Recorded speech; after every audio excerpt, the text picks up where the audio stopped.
하나님 아버지 감사합니다. 좋은 계절을 주신 것을 감사하며 오늘도 수요예배로 함께 온라인 가운데 모임을 감사합니다. 기도하고 찬송하고 말씀에 집중하는 성도들 축복하셔서 이 한 주간 수요예배를 통하여 하나님의 소망 가운데 승리케 하여 주시옵소서. 기도 제목 가지고 나온 성도들이 있습니다. 들어주시옵소서. 응답하여 주시옵소서. 오늘 주님 앞에 나온 성도들 다 축복하여 주시고 우리가 듣는 말씀과 드리는 찬송과 기도를 통하여 주의 영광을 보게 하여 주시옵소서. 온전히 함께 하심을 믿사옵고 예수님의 이름으로 기도하옵나이다. 아멘. 사도신경. 나는 전능하신 아버지 하나님, 천지의 창조주를 믿습니다. 나는 그의 유일하신 아들, 우리 주 예수 그리스도를 믿습니다. 그는 성령으로 잉태되어 동정녀 마리아에게서 나시고 본디오 빌라도에게 고난을 받아 십자가에 못 박혀 죽으시고 장사된 지 사흘 만에 죽은 자 가운데서 다시 살아나셨으며 하늘에 오르시어 전능하신 아버지 하나님 우편에 앉아 계시다가 거기로부터 살아있는 자와 죽은 자를 심판하러 오십니다. 나는 성령을 믿으며 거룩한 공교회와 성도의 교제와 죄를 용서받는 것과 몸의 부활과 영생을 믿습니다. 아멘. 찬송가 532장 함께 찬양 드리겠습니다.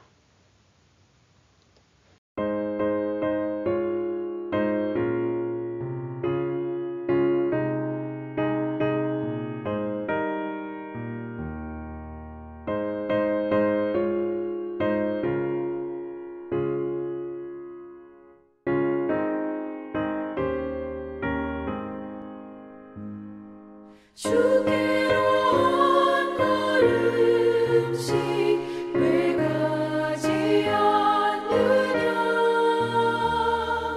내 죄를 자복하고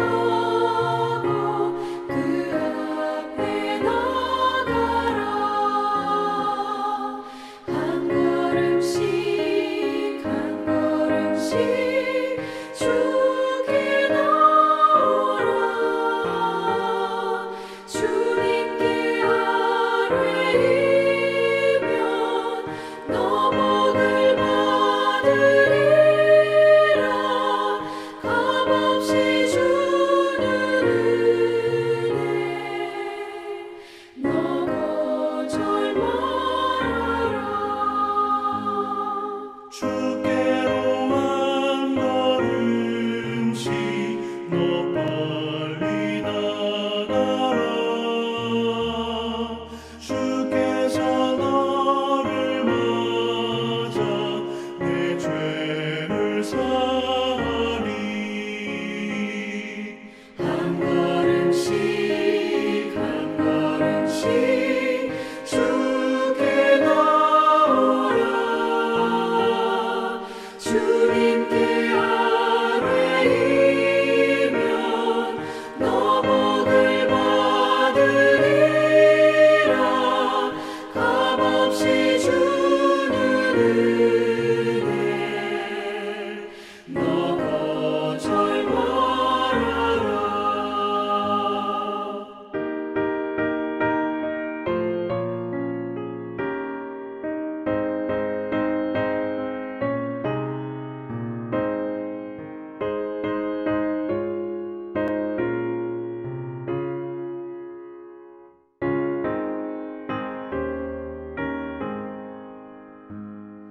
주께로 한 걸음씩 주 은혜 받으라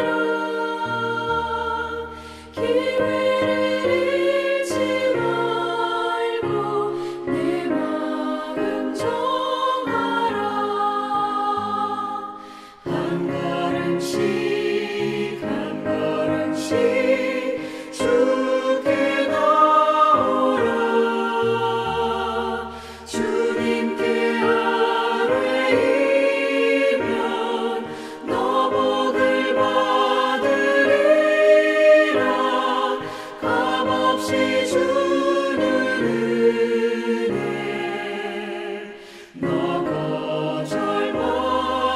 나오라 주께로 한 걸음씩 고다사뢰라 기쁘게 너의 몸을 주 앞에 드리라 한 걸음씩 한 걸음씩 주께 나오라 주님께 아뢰이면 너 복을 받으리라 값없이 주는 은혜 너 거절 말아라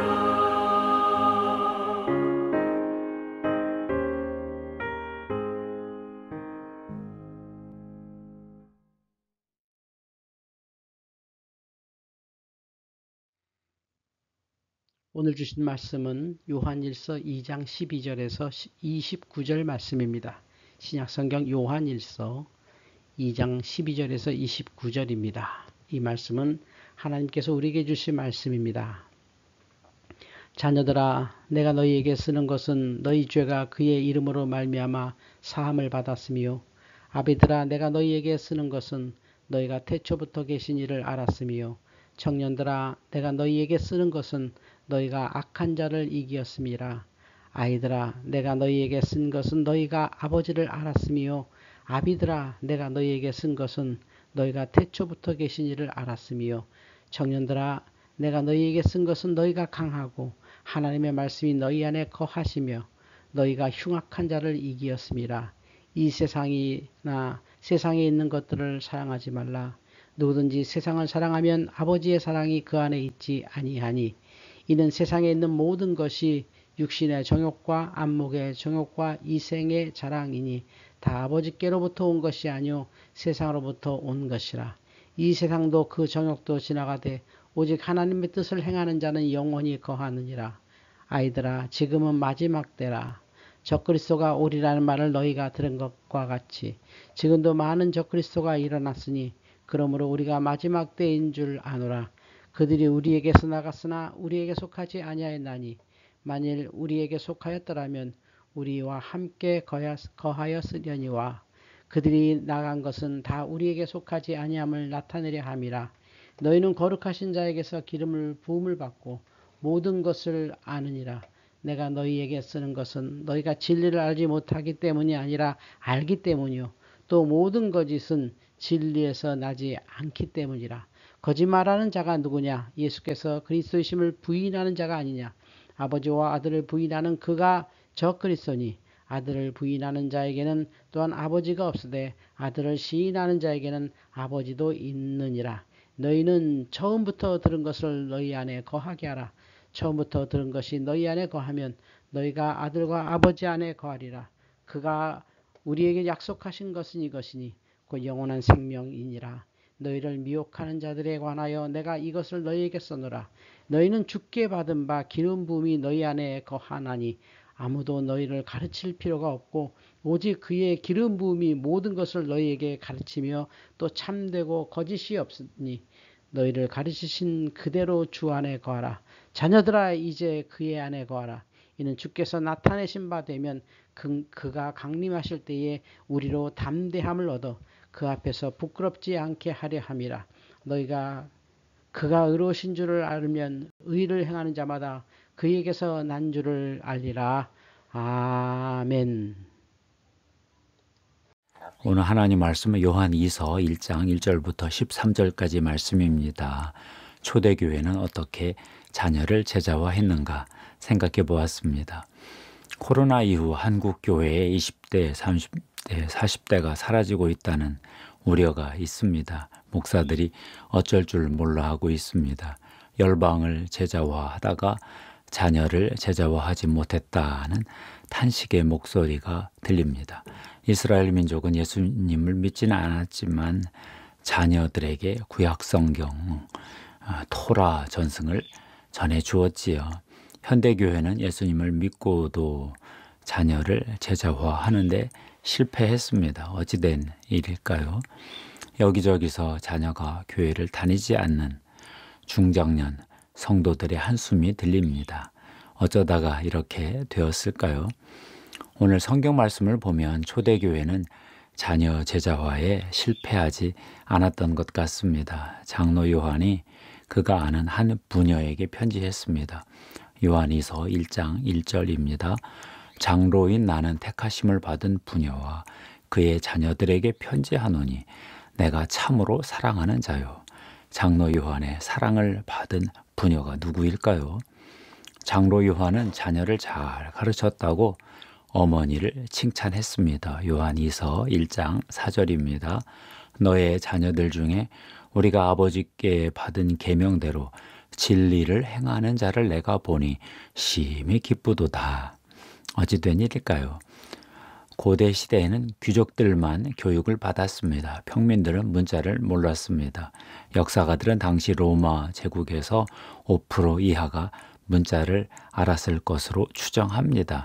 다행히 교회는 유대교 교육 전통을 이어받았습니다.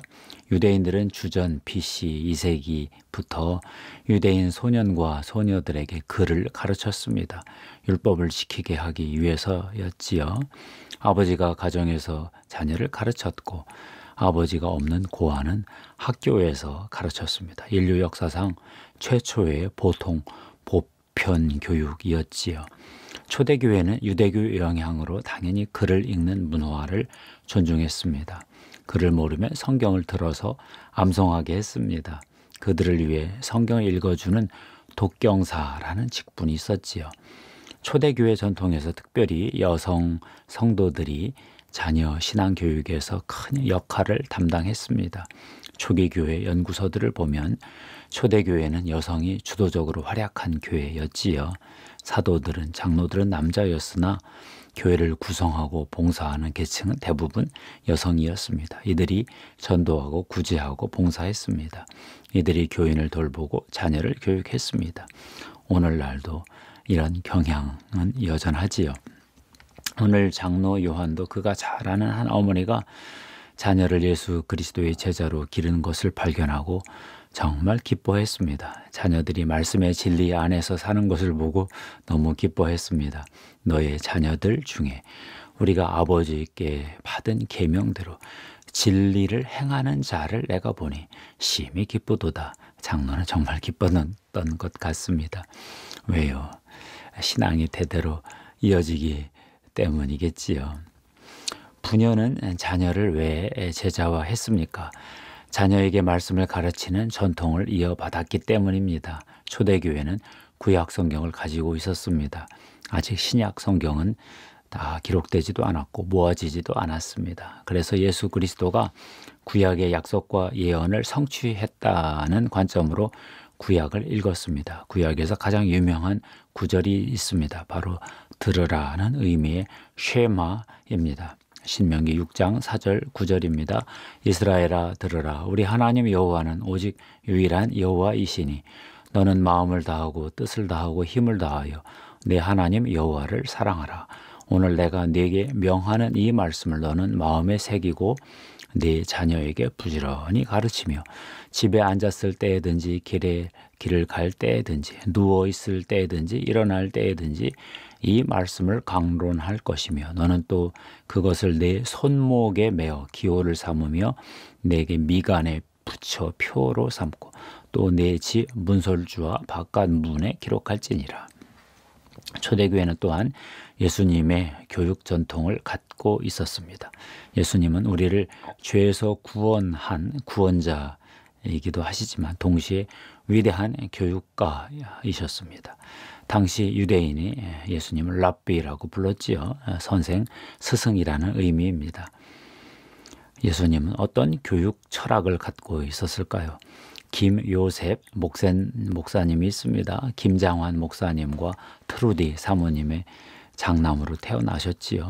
2006년 김요셉 목사는 수원중앙기독초등학교를 세우고 삶으로 가르치는 것만 남는다라는 책을 쓰셨습니다. 김요셉 목사는 마태복음 11장 25절에서 30절까지 여기서 예수님의 제자 삼는 교육 철학을 발견하셨습니다. 요약해 보겠습니다. 첫째, 예수님은 먼저 하나님께 기도하셨습니다. 마태복음 11장 25절, 26절입니다. 그때에 예수께서 대답하여 이르시되 천지의 주제이신 아버지여, 이것을 지혜롭고 슬기 있는 자들에게는 숨기시고 어린 아이들에게는 나타내심을 감사하나이다. 옳소이다. 이렇게 된 것이 아버지의 뜻이니이다. 둘째, 예수님은 아버지와 아들이 서로 아는 관계 중심적 알매에 대해 가르치셨습니다. 마태복음 11장 27절입니다. 내 아버지께서 모든 것을 내게 주셨으니 아버지 외에는 아들을 아는 자가 없고 아들과 또 아들의 소원대로 계시를 받는 자 외에는 아버지를 아는 자가 없느니라. 셋째, 예수님은 안식을 교육의 최종 목적으로 가르치셨습니다. 마태복음 11장 28절 30절입니다. 수고하고 무거운 짐진 자들아 다 내게로 오라. 내가 너희를 쉬게 하리라. 나는 마음이 온유하고 겸손하니 나의 멍에를 메고 내게 배우라. 그리하면 너희 마음이 쉼을 얻으리니 이는 내 멍에는 쉽고 내 짐은 가벼움이라 하시니라. 예수님은 이렇게 기도하시고 가르치시고 안식으로 초청하셨는데 이것이 바로 예수님의 교육 철학이다. 이렇게 김요셉 목사님이 설명하셨습니다. 당시 이 책을 읽고 저는 굉장히 큰 충격을 받았지요. 예수님이 제자들에게 이렇게 가르치셨습니다. 예수가 부활하신 후 제자들은 사도가 되어 장로들을 가르치셨습니다. 또 장로들은 부녀를 가르쳤습니다. 배운 대로 가르쳤습니다. 왜 이런 교육 전승이 가능했을까요? 요한에서 1장 2절인데요. 우리 안에 거하여 영원히 우리와 함께할 진리로 말미암음이로다. 예수의 진리가 지금 장로와 부녀 안에 거하고 앞으로도 함께할 것이다. 그런 건데요. 참 감동적이지요. 부녀는 어떻게 자녀를 제자화했을까요? 장로의 권면을 보면 교회 공동체와 가정 공동체에서 말씀의 진리를 사는 삶을 직접 보여주었다. 이런 추론이 가능한데요. 장로는 예수님이 구원자이시고 그리스도인 안에 거하신다고 하는 이론적 가르침만 주지 않았습니다. 삶에 대해 가르쳤습니다. 첫째, 장로는 서로 사랑하라 하셨습니다. 요한에서 1장 5절 6절인데요. 부녀여 내가 이제 네게 구하노니 서로 사랑하자. 이는 새 계명같이 네게 쓰는 것이 아니요 처음부터 우리가 가진 것이라. 또 사랑은 이것이니 우리가 그 계명을 따라 행하는 것이요 계명은 이것이니 너희가 처음부터 들은 바와 같이 그 가운데서 행하라 하심이라. 왜 이런 사랑의 계명을 주셨을까요? 그만큼 초대교회 공동체도 그 안에서 서로 지체들이 서로 사랑하기 힘들었다는 얘기지요. 미움, 다툼, 시기, 질투 버리고 서로 용납하고 사랑하는 일이 얼마나 어려운 일이겠습니까? 둘째, 장로는 적그리스도 이단을 분별하는 일이 중요하다 했습니다. 요한이서 1장 7절인데요. 미혹하는 자가 세상에 많이 나왔나니 이는 예수 그리스도께서 육체로 오심을 부인하는 자라. 이런 자가 미혹하는 자요 적그리스도니. 영지주의자들, 육체의 선함을 부정하는 자들인데요. 그들에게는 인사도 하지 말라고 강력하게 촉구했습니다. 요한에서 1장 10절, 11절입니다. 누구든지 이 교훈을 가지지 않고 너희에게 나아가거든 그를 집에 들이지도 말고 인사도 하지 말라. 그에게 인사하는 자는 그 악한 일에 참여하는 자임이라. 이단들이 더 열심이지요. 열심보다는 분별이 더 중요하다. 분별하며 지혜롭게 살아라. 교리를 중요하게 여겨라. 이렇게 가르쳤습니다. 셋째, 장로는 열매 있는 삶, 신실한 삶을 보여주라 하셨습니다. 요한일서 1장 8절 9절인데요. 너희는 스스로 삼가 우리가 일한 것을 잃지 말고 오직 온전한 상을 받으라. 지나쳐 그리스도의 교훈 안에 거하지 아니하는 자는 다 하나님을 모시지 못하되 교훈 안에 거하는 그 사람은 아버지와 아들을 모시느니라. 일시적 열광주의나 광신주의로는 안 된다는 뜻입니다. 그리스도의 가르침을 지속적으로 행하는 삶을 살고 하나님과 예수 그리스도를 모시고 사는 삶을 실제 살며 자녀들에게 보여주라, 그런 뜻이지요. 우리도 장로의 권면을 따라 살아야 하겠습니다. 가정공동체, 교회 공동체에서 진리신 예수가 내 안에 거하고 나와 함께 하는 그 삶을 보여주며 자녀 세대를 가르쳐야 하겠는데요. 우리 시대의 장로 김요셉 목사님은 삶으로 가르치는 것만 남는다 해서 자녀를 제자 삼기 원하는 부모에게 7가지 티칭 포인트를 남겨주셨습니다. 1. 가정이 교육의 출발이다. 맞습니다. 2. 자녀를 하나님께 바쳐라. 맞습니다. 3. 살아있는 신앙 교육을 하라. 맞습니다. 4. 신앙의 갈등을 충분히 겪게 하라. 맞지요. 5. 6살 이전에 교육하라. 그렇습니다. 7. 훈육의 아픔을 충분히 견뎌라. 저는 이 중에 6살 이전에 교육하라 하는 내용이 제일 마음에 걸립니다. 당시 저도 공부하는 중이라 너무 힘들어서 자녀를 이때 제대로 교육하지 못했습니다. 발달 심리학을 보아도 그때 뇌와 내면, 감정 이런 것들이 거의 다 형성이 되잖아요. 자녀를 향한 계획을 갖고 있으라. 이것도 제가 잘 못했습니다. 당시 생존 투쟁 중이어서 제대로 못했습니다. 나보다 더 교육을 잘 시킬 학교만 찾았습니다. 내가 직접 교육해야 했는데 어찌할 바를 몰라서 못했습니다. 부모가 자녀 교육에 대한 계획이 없으니 정부의 세속 교육에도 밀리고 대책이 없는 게 우리 교회의 실정이 아닌가 싶습니다. 열방 제자화 이전에 자녀 제자화에 성공하는 가정과 교회를 만들 때입니다. 동성애, 성정치, 성혁명 바람 같은 반기독교 교육이 학교와 미디어에서 어떤 중심을, 영향력을 차지했습니다. 공개적으로 추진되고 있습니다. 이런 망령되고 모독적인 시대를 맞아 우리도 성경과 기독교 전통에서 자녀 교육에 대한 유산을 물려받아 재정리할 때가 되었다고 봅니다. 이 일에 앞서 주신 김요셉 목사님에게 심심한 감사를 드립니다. 기도하겠습니다. 하나님 감사합니다. 초대교회가 사도들의 전승, 장로들의 전승을 이어받아서 각 가정이 자녀 교육에, 신앙교육에, 자녀 제자화에 성공한 이야기를 들었습니다. 우리 시대에 힘든 시대가 되었습니다. 세속주의 국가가 전체주의적 경향까지 보이면서 우리를 압박하고 있습니다. 하나님 긍휼히 여겨 주시옵소서. 선진국에도 희한한 일이 벌어지고 있고 또 북방의 전체주의 정권들이 우리 위에 놓여 있습니다. 남쪽과 북쪽에서 우리가 샌드위치가 되었습니다. 하나님 이런 시대에 우리가 다시 성경 자녀교육 전승을 다시 재발견해서 이 시대에 우리 자녀들을 신앙으로 인도할 수 있도록 축복해 주시옵소서. 성령님 예수 그리스도의 보혈의 피를 한반도에 뿌려 주시옵소서. 성령님 거룩한 자녀 교육의 기름 부음으로 임하여 주시옵소서. 교회가 새로 서고 가정이 바로 설 수 있도록 축복해 주시옵소서. 우리 구주 예수님의 이름으로 기도하옵나이다. 아멘.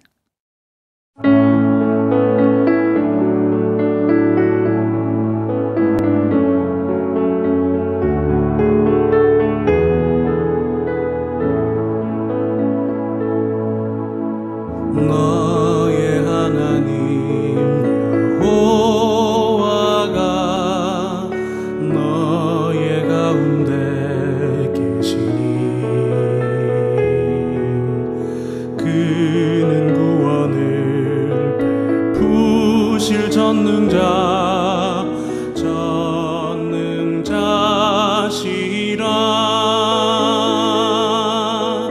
그가 너로 인하여 기쁨을 이기지 못하시며 너를 잠잠히 사랑하시리.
이제 주기도문으로 수요예배 마치겠습니다. 하늘에 계신 우리 아버지, 아버지의 이름을 거룩하게 하시며 아버지의 나라가 오게 하시며 아버지의 뜻이 하늘에서와 같이 땅에서도 이루어지게 하소서. 오늘 우리에게 일용할 양식을 주시고 우리가 우리에게 잘못한 사람을 용서하여 준 것 같이 우리 죄를 용서하여 주시고 우리를 시험에 빠지지 않게 하시고 악에서 구하소서. 나라와 권능과 영광이 영원히 아버지의 것입니다. 아멘.